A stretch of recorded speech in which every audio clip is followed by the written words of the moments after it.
A propósito de los desafíos del presente, tomando el tiempo presente en un sentido un poquito más ancho que el del presente periodístico, eh, me parece que vale la pena volver un poco a un libro que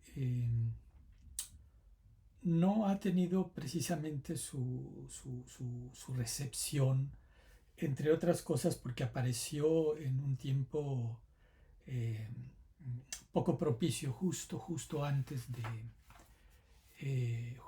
la pandemia, o incluso de tal forma que su llegada a los estantes de la librería pues ya era en el tiempo de la pandemia, o sea que no llegó. O sea, cuando por fin pudimos ir a los estantes de la librería, los lectores potenciales pudieron ir a los estantes de la librería, pues ya era un libro que tenía 2 años de haber aparecido y que había sido rebasado aparentemente en el terreno de la actualidad, pues por 2 años de una actualidad verdaderamente estridente y todo lo que cabe decir de esa realidad.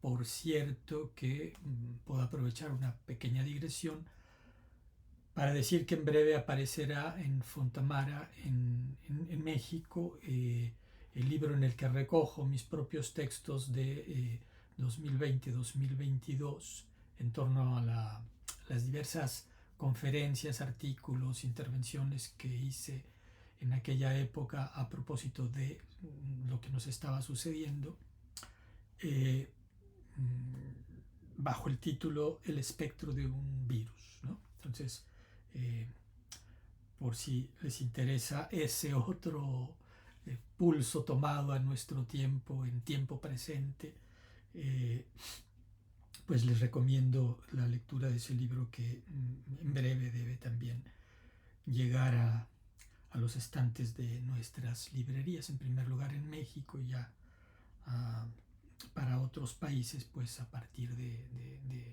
las librerías electrónicas lo podrán obtener. Occidentes del sentido, sentidos de Occidente, recoge eh, 3 textos de conversación con Jean-Luc Nancy.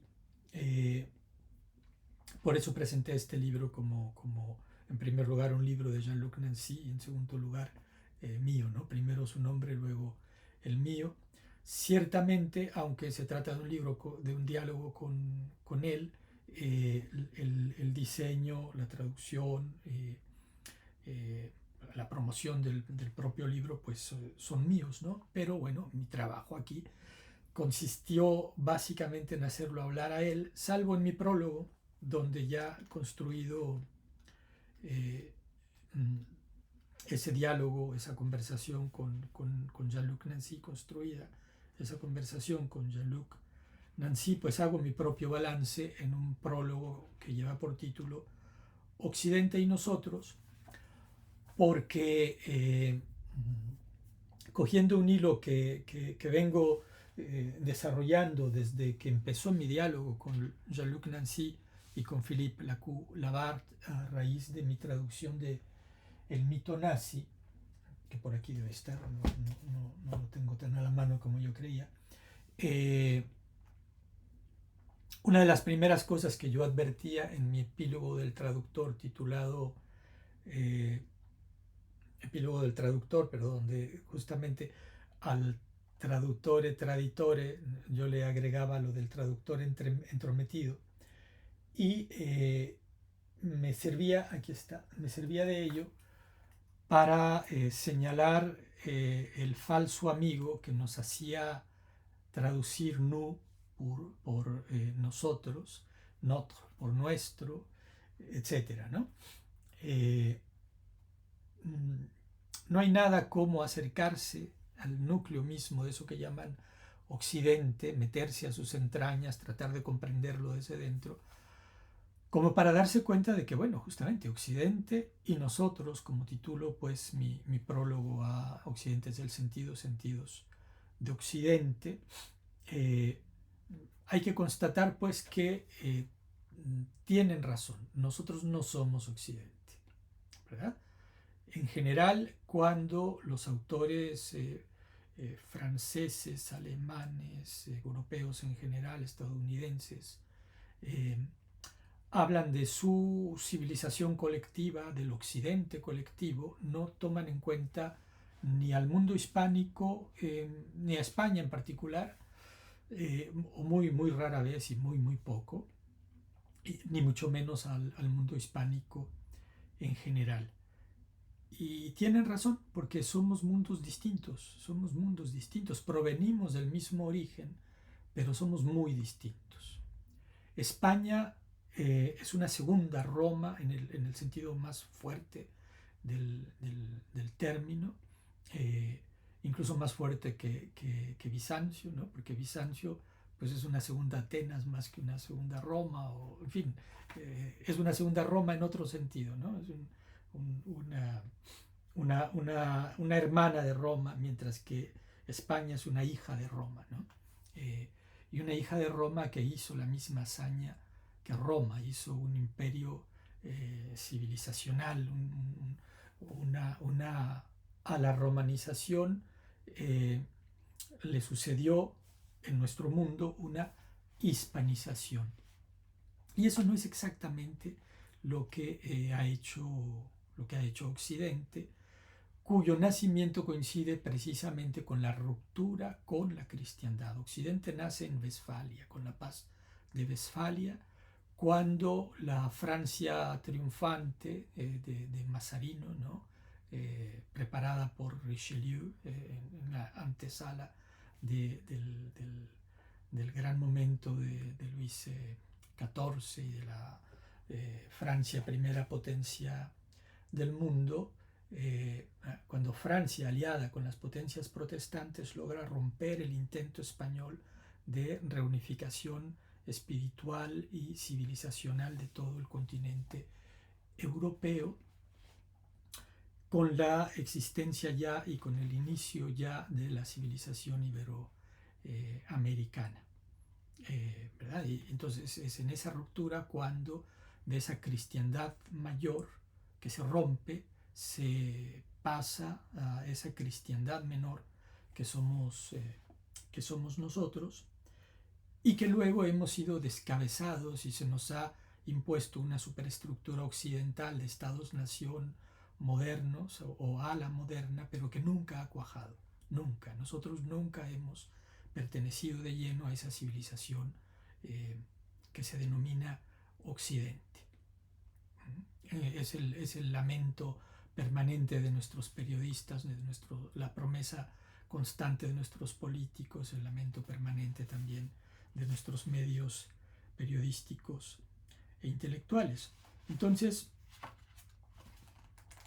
le doy la razón en mi prólogo Occidente y nosotros a Toynbee, quien en los primeros años de la posguerra, después de la Segunda Guerra Mundial, en un libro titulado Occidente y el mundo y Occidente, no Occidente y nosotros como mi prólogo, sino el mundo y Occidente, reconocía la diferencia fundamental de las dos salidas de Occidente. En una había la primera salida, la española, era una salida en la que Occidente, en la que luego, lo que luego él,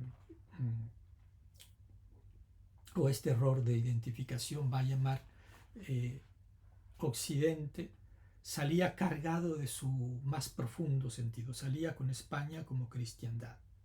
Esa es una primera salida, y de esa salida, de esa primera salida de Europa, mejor dicho, para no confundirnos con lo de Occidente, de esa primera salida de Europa como cristiandad surge la hispanidad, el mundo hispánico, hasta Filipinas, ¿no? y los enclaves en las costas del Asia.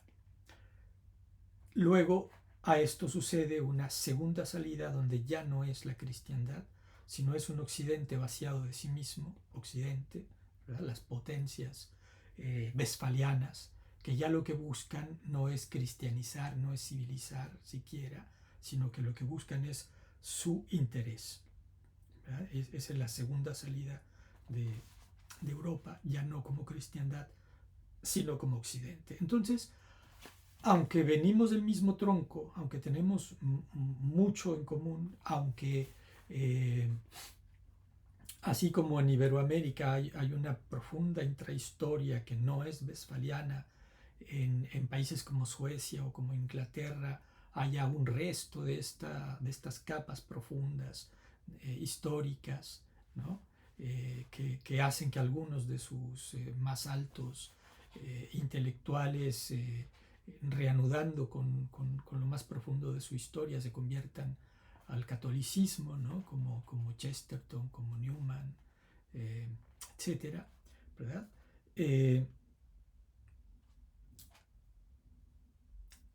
Hay este orden, se me fue el hilo, pero no importa, lo retomo. Hay este orden westfaliano, nos es ajeno, eh, se ha enseñoreado sobre todo de las naciones más exitosas de ese orden mismo, ¿no? De Inglaterra, de Francia, de Alemania, llegado su momento, especialmente de los Estados Unidos. Y en el caso nuestro, pues ha puesto superestructuras coloniales que en realidad funcionan de manera colonial. Y entonces, para entender nuestra relación con ese mundo, tenemos que caer en la cuenta de nuestra exterioridad. Exterioridad que, por cierto, eh, mm, toda esa capa intelectual, política, periodística, que se dedica en nuestros países al mero consumo de lo que viene de Europa y de Estados Unidos, eh, pues no se da cuenta de algo elemental cuando hace ese consumo, y es esa imposibilidad de traducir nous o oui, ¿no? por nosotros, ¿verdad? No se da cuenta de que en la autoconciencia de ese occidente no se cuenta con nosotros. Nosotros somos una exterioridad, una civilización aparte. Y no solamente para Huntington. Yo se lo escuché, por ejemplo, en Niza, en una intervención académica en un congreso, a Piero Banque, por ejemplo, ¿no? Y incluso eh, se lo, ya no me acuerdo si se lo reproché directamente o no, creo que no. Eh, no, más bien se lo reprocho por escrito, ¿no? En 200 años, en 200 años de qué, pero sí hubo quien se lo reprochara en ese mismo congreso, ¿no? Occidente y nosotros. Pero en esta relación no podemos tener una comprensión cabal de quiénes somos nosotros y de quiénes son ellos, sin ahondar en todo este equívoco y en todo lo que subyace a este equívoco, no solo en relación a quiénes somos nosotros, sino también en relación a quiénes son ellos. Es muy importante que nosotros no perdamos de vista eh, esta otra rama de que se desprende de nuestra civilización y cuya característica es justamente el haberse desprendido de ella para tener una cabal comprensión de quiénes somos nosotros y de quiénes no somos nosotros. Pero de cuál es el peligro que nos amenaza en este crecimiento, no en esta inercia inconsciente en la que se encuentran todas nuestras instituciones, de simplemente seguir este movimiento histórico respecto del que desde Sarmiento hasta nuestros días, pasando por Alfonso Reyes, por Octavio Paz, simplemente se dice que estamos rezagados, ¿no? Que dice Alfonso Reyes, llegamos tarde al banquete de la modernidad, ¿no? No tenía pensado leerles ese pasaje de Lo propio del hombre de Remy Bragg. Entonces, como ven, tengo muchos apartados, no sé exactamente dónde está lo que les quería leer. mm, lo voy a tener que decir con mis propias palabras, ¿no? Hay en Remy Braque, pero antes en Lyotard y mucho antes en Husserl, en Ortega, la constatación del fracaso de Occidente. Occidente es una civilización fracasada. Y ese fracaso de Occidente, que ya se hacía notar en el terreno de lo ideal, en el terreno del sentido, por eso una de las obras de Jean-Luc Nancy, contemporánea de la caída del muro de Berlín, es el final del sentido, ¿no? Porque Occidente ha perdido el sentido. Occidente ha perdido, decía Ortega, siguiendo a Husserl, Occidente ha perdido la gran fe en el progreso. Hubo un momento del que todavía son partícipes los krausistas, ¿no? Estoy revisándolo en este trabajo de Vicente Cachoviu, Sanz del Río siguiendo a Krause, y todo este movimiento todavía creían que la ciencia podía ser el relevo de la religión, ¿verdad? Es lo que expone luego en su estela Ortega en torno a Galileo. Desde el punto de vista de Ortega, la modernidad, incluido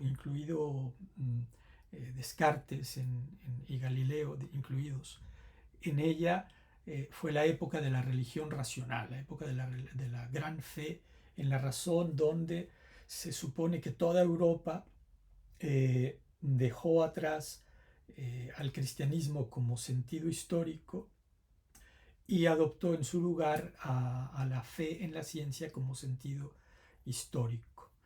Esto me parece que es una generalización que no se sostiene y que en todo caso se podría aplicar para los ilustrados y para Bacon, ¿no? pero de ningún modo para Galileo o para Descartes o para toda esa profunda intrahistoria católica que sigue viva en toda Europa, pero especialmente en los países en los que se siguió contando con una amplia presencia de la Iglesia católica. Sin embargo, en las élites intelectuales hay estas simplificaciones como esas a las que recurre Ortega en libros como En torno a Galileo. Y sin embargo, ese libro, En torno a Galileo, es un libro en el que Ortega, vamos, en general, no solamente en ese libro, ¿no? Ortega se da cuenta de que esa religión decimonónica, ilustrada y decimonónica, a su vez ha fracasado, ¿verdad? El hombre del temprano siglo XX, esto lo dice en La rebelión de las masas, es un hombre para quien la vida ya no está resuelta, el sentido de la existencia ya no está predicho, ya no está previsto, ya no es algo en lo que simplemente haya que aterrizar, sino que el hombre europeo vuelve, dice Ortega, a la intemperie, ¿no? a la desafiante, pero a su vez estimulante intemperie de pues una cultura que no está resuelta, que está por resolver, que invita a la aventura de su resolución. Todo esto, ¿por qué? Porque este precipitado sucedáneo de la religión que habían elaborado las luces fracasó. Fracasó porque se perdió como gran fe en el futuro de la realización de la sociedad racional, que diría Kant o que diría Hegel. Aunque bueno, cuando Lyotard repite esto, unos 70 años, 60, 70 años después, y cuando gente como autores como Regis Debray o como Remy Braque sacan la cuenta de ello, pues han ocurrido todos los desastres de esta civilización que si en Voltaire presumía que iba a dejar atrás los sangrientos enfrentamientos a los que el fanatismo religioso había dado lugar con las guerras de religión. Bueno, esto el Ortega de la rebelión de las masas o de En torno a Galileo no lo sabía, pero el Lyotard de la condición posmoderna o de la posmodernidad explicada a los niños, o ya lo sabía, ¿no? O el Nancy de un pensamiento finito. ¿Sabían qué? Sabían que las religiones seculares, las religiones racionales, eh, el comunismo, generalmente no se habla de esto, pero los movimientos anarquistas tampoco es que fueron muy rosados, muy rositas, que digamos, ¿no? El nazismo, el fascismo en general, y el liberalismo tampoco, incluso desde el inicio, pues hay que mencionar el terror, hay que mencionar la Vendée, entre muchas otras linduras. O sea, todos estos movimientos de las religiones seculares que se supone que iban a superar el fanatismo religioso, se revelaron pues más sangrientos que todo lo anterior, ¿no? Y que especialmente esas llamadas guerras de religión. El argumento de Lyotard pues es paradigmático, ¿no? Hegel decía que todo lo racional era real y todo lo real era racional. Y a esto respondía Lyotard que Auschwitz había sido real y sin embargo no podía ser racional. Por lo tanto, el optimismo racionalista de un Kant respecto del que lo de Hegel y lo de Marx son distintas derivas, distintas evoluciones. Lyotard, de hecho, era un convencido marxista. Pues todo eso es inaceptable, ¿no? Entonces, posmodernidad porque se pierde la gran fe en, como en Ortega, pero ahora pues como en Ortega y como en Husserl, pero ahora entre otras cosas, fundamentalmente con Auschwitz como telón de fondo, ¿verdad? Entonces, Occidente como esa civilización que sucedió, que quiso suplir a la cristiandad, construyendo una leyenda negra de la cristiandad, dependiendo del mantenimiento eh, mm, delirante de esa leyenda negra y fanático de esa leyenda de la cristiandad. Ese Occidente ha fracasado. Fracasa pues en su calidad moral, o sea, aquello que prometía eh, eh, es lo que primero, dime de qué presumes y te diré de qué careces, ¿no? O sea, se dio de sí una serie de religiones seculares extremadamente fanáticas y extremadamente asesinas. El Occidente. Pero a eso se agrega algo que Rousseau adivinaba ya en el Emilio, en la confesión de fe del vicario saboyano, y que inspira lo que alega Remy Brage en Lo propio del hombre y en muchos otros textos también en Moderadamente moderno, ¿verdad? ¿Qué decía Rousseau sin saber lo de Auschwitz y el Gulag y Hiroshima, etcétera, etcétera? Ni siquiera lo de la Vendée. Qué decía Rousseau? El ateísmo, decía Rousseau, puede que el ateísmo no lleve a los hombres a matarse entre ellos, porque se supone que el ateísmo baile, como se pronuncie, eh, describiendo la vida santa de Spinoza, como los krausistas. Joaquim Chirao, por ejemplo, describe la santidad, la vida del santo laico, que fue Sanz del Río y en general todos los representantes de este movimiento.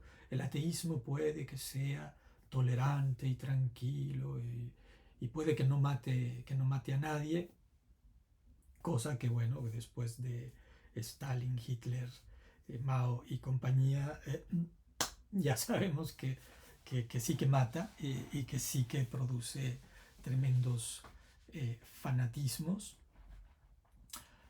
Entre otras cosas, diría René Girard, porque estos aprendices de brujos, sin saber que hay una economía de la violencia y lo sagrado, o sea, se ponen a jugar, a construir lo sagrado, ¿no? Eh, y no saben que lo sagrado tiene que ver con la violencia y una violencia que el cristianismo ha enfrentado con lo que René Girard llama la trampa de la cruz, pero que ellos ignoran porque no saben lo que es ni lo sagrado, ni la violencia, ni la trampa de la cruz. Bueno, en fin, eso ya sería tema de otra charla. Occidente ha fracasado, regreso con Remy Bragg a lo de Rousseau, porque concedía a Rousseau que esta actitud tolerante de los ateos o de los deístas no llevase al fanatismo de querer imponerle al otro tus creencias. Concediendo eso, decía pues Rousseau, vale, muy bien, el ateísmo no hace que los hombres se maten entre sí, pero lo que tampoco hace es darles un sentido para su existencia. No les da sentido para transmitir la vida, no les da un sentido de la existencia que los mueva a tener hijos, que los mueva a prolongar la experiencia de la vida, ¿no? Y ese es precisamente el otro signo de la tremendísima decadencia que está sufriendo el Occidente contemporáneo, entendido en su sentido más amplio, entendido como algo que llega a la China, que llega al Japón, que llega a estas sociedades que no provienen de Grecia y Roma como nosotros, pero que han entrado en la dinámica de esta modernidad capitalista y que forman plenamente parte de ese occidente del que nosotros estamos excluidos y que curiosamente tienen altísimos índices de suicidio y bajísimos índices de natalidad, ¿verdad? Que es un punto decisivo por donde se nota la decadencia de Occidente. Y entonces podríamos citar también a Emmanuel Todd, quien en su momento predijo la caída de la Unión Soviética precisamente viendo sus estadísticas de natalidad y de muerte infantil, y que ahora lo hace en relación al Occidente contemporáneo. En el Occidente contemporáneo, estas estadísticas muestran cómo va directamente a la decadencia. Didier Raoult, un microbiólogo y un médico muy importante, cuya acción fue decisiva durante este par de años de pandemia, destaca también cómo la decadencia en los Estados Unidos se hace notoria mediante la disminución de la esperanza de vida. Y esto se debe, entre otras cosas, a la drogadicción, pero no solamente a la drogadicción extralegal o extraoficial, al narcotráfico, ¿no? Que es, como sabemos, un tremendo asunto que involucra a Colombia, a México, en fin, a la propia China, ¿no? Con este asunto de las anfetaminas, sino que se da incluso, y ha sido gravísima, según exponía Didier Raoult en diversas intervenciones. Yo para esto dependo pues de esta fuente, debido a las opiáceas, ¿verdad? O sea, los laboratorios lograron que se autorizaran el consumo de medicamentos que contenían opio sin aclarar que todo esto era fuente de adicción, y esto ha hecho que se generen unas tremendas adicciones en la población, que han contribuido fuertemente a la disminución de, de la esperanza de vida en esta sociedad.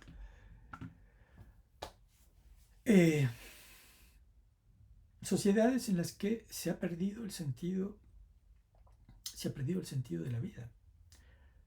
Me viene a la mente algo que cuenta Edith Stein en su libro autobiográfico, en la historia de una familia, donde comienza al inicio contando cómo algo que le impresionaba mucho era que en la comunidad judía había familias que perdían su patrimonio, y estos padres de familia que habían perdido su patrimonio se suicidaban, porque más allá de ese sentido monetario, ese sentido económico, no encontraban a qué asirse, y eso a ella le sorprendía, en contraste pues con el entorno cristiano, y fue parte de una semillita de su conversión. Y bueno, otro tema que me viene a la mente, déjenme ver si recuerdo el nombre de este experto en África, un experto francés, estudioso de África, señalaba, no me acuerdo, a ver si entre tanto me acuerdo, señalaba cómo le sorprendía a él siempre que volvía de África el venir de esos países pobres llenos de personas sonrientes, y llegar a los países ricos, a Francia, París, etc., y encontrar puras caras largas, ¿no? Entonces, bueno, ¿qué pasa, no? Es decir, todo lo contrario de lo que dicen sus estadísticas, porque lo importante no es tener los bienes materiales, el progreso material que ofrece el occidente moderno. Lo importante es otra cosa, eso que hace que en África, teniendo poco, rían mucho, ¿verdad? Por ahí debe estar su libro, entonces podría decirles quién es, pero quitaría demasiado ritmo. Pero en fin, lo que dice lo puede observar cualquiera, simplemente era decir que lo dice un estudioso europeo, y esto, bueno, esto le da cierto valor a su testimonio. Bueno,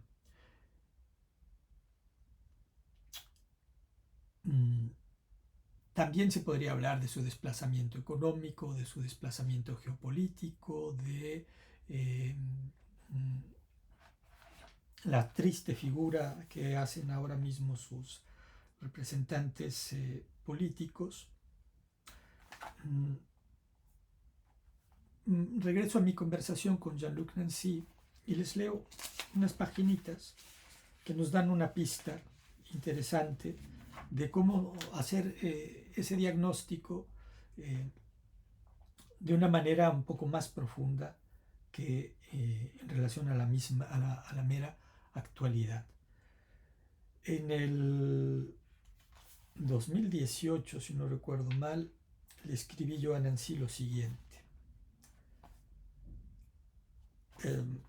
Titulamos esta parte del libro "Cómo pensar otro mundo", en la tercera parte, y luego esta sección "¿Y qué hora es, por cierto?". Querido Jean-Luc, ¿cómo no acordarse de Bergson y de la diferencia aquella tan famosa entre la duración y el tiempo al momento de retomar esta conversación que habíamos dejado pendiente hace casi 6 años ya? Es posible que me engañe, pero yo nos veo a ti y a mí como si fuera ayer. E incluso podría retomar ahora que acabo justamente de releer nuestra conversación de 2012, como si nada, como si entre tanto realmente nada importante hubiera pasado.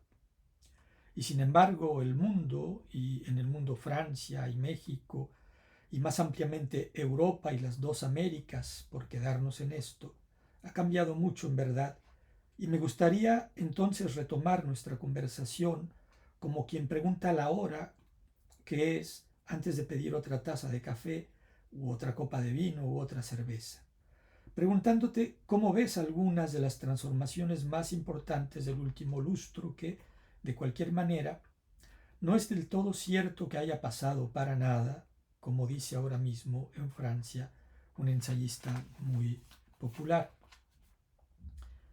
En 2012, entonces, una Francia demasiado cansada ya de Sarkozy votó contra él, más bien que por François Hollande, creyendo que con eso se iba a liberar de eso, de lo que Sarkozy no era más que el nombre o el rostro, me atrevo a decir, y casi al mismo tiempo México, que estaba harto por su parte de Felipe Calderón y de su americanísima guerra contra el crimen organizado, votó por el PRI creyendo muy ingenuamente que con eso volveríamos al México de antes de la globalización o de antes del final de la Primera Guerra Fría. En 2017 el señuelo de la alternancia era en Francia, o más bien lo volvieron, con el escándalo que se le armó a François Fillon, insostenible. En 2018, en México esta vez, va a ser muy difícil hacer votar a la vieja manera de las democracias liberales, derecha, izquierda, digamos. Y se agita también en nuestro país el peligro populista de López Obrador, que se asocia más que a la extrema derecha europea, lo que no sería creíble, al chavismo venezolano. Y ha ocurrido también, o sobre todo, el evento Donald Trump en los Estados Unidos, y en Francia la desatanización lograda o casi lograda de Marine Le Pen, y el evento o el contraevento Macron, y con todo eso nos encontramos frente a una innegable transformación de la escena política y mediática. ¿Qué piensas tú de todo eso? ¿Qué hora es en el mundo o en Occidente, por lo menos, en el momento en el que retomamos nuestra conversación filosófica, ¿no? Entonces, esto en el 2018, un par de años antes de este seísmo tremendo global que fue la pandemia y bueno, de Biden y luego del regreso de Donald Trump y de la guerra actual en, en Ucrania. En 2018 entonces me responde Jean-Luc Nancy. Estamos cambiando de época, le titulo a ese apartado. Me dice Nancy, querido Juan Carlos, pienso una sola cosa. Todos esos eventos políticos no son sino efectos de superficie de movimientos mucho más profundos, técnicos, económicos, ecológicos y culturales, cuya acumulación y entrecruzamiento revelan que hemos entrado en una inmensa mutación de la humanidad, de la tierra misma, de la vida. Una mutación de la misma amplitud que tuvieron las del cristianismo, el capitalismo y las transformaciones técnicas del siglo XIX. En esas mutaciones, dice, siempre hay asombro, desorientación, angustia y pánico, pero las cosas se dan y una astucia de la razón, que quizás es sin razón, locura, actúa a nuestras espaldas como siempre lo ha hecho. Nadie, dice, impuso el logos griego, nadie impuso el judeocristianismo, nadie impuso el capital ni la electricidad, pero todo eso se dio. Algo está ocurriendo entonces que nosotros, dice, ignoramos. No mencionaste ni la China ni el Asia en general, ni a Rusia tampoco, y sin embargo ahí hay signos fuertes de mutación general. Bueno, el mejor lector de la actualidad que yo, y yo creo que mejor rodeado de quien le informara, pues hace una observación muy acertada, ¿no? Con esta guerra y con la reconfiguración geopolítica, esta observación que hace, pues ya sabemos que es extremadamente pertinente. Sigo leyéndolo. No nos gusta ignorar, naturalmente, y sin embargo hay que aprender a abrir los ojos en la oscuridad. Por supuesto, podemos ver las devastaciones y denunciarlas. Pero ¿cómo pensar otro mundo? Por definición, lo otro es desconocido, incognoscible. Podemos tratar de permanecer vigilantes, de acechar los signos, pero por lo esencial nos encontramos ante un obscurecimiento que solo podría o podrá aclarar una luz totalmente distinta de la que no sabemos nada y que se está formando sin duda a pesar nuestro. Si yo trabajé, dice, en una deconstrucción del cristianismo, fue con la convicción de que todo este vasto andamiaje de la civilización europea, quiero decir el cristianismo, el humanismo, la razón, la autonomía del hombre, el transhumanar de Dante y el hombre que rebasa infinitamente al hombre de Pascal, o de esa declaración de Zaratustra, Dios ha muerto y con él han muerto sus blasfemadores. Lo más terrible ahora es blasfemar contra la tierra y estimar las entrañas de lo impenetrable más que el sentido de la tierra.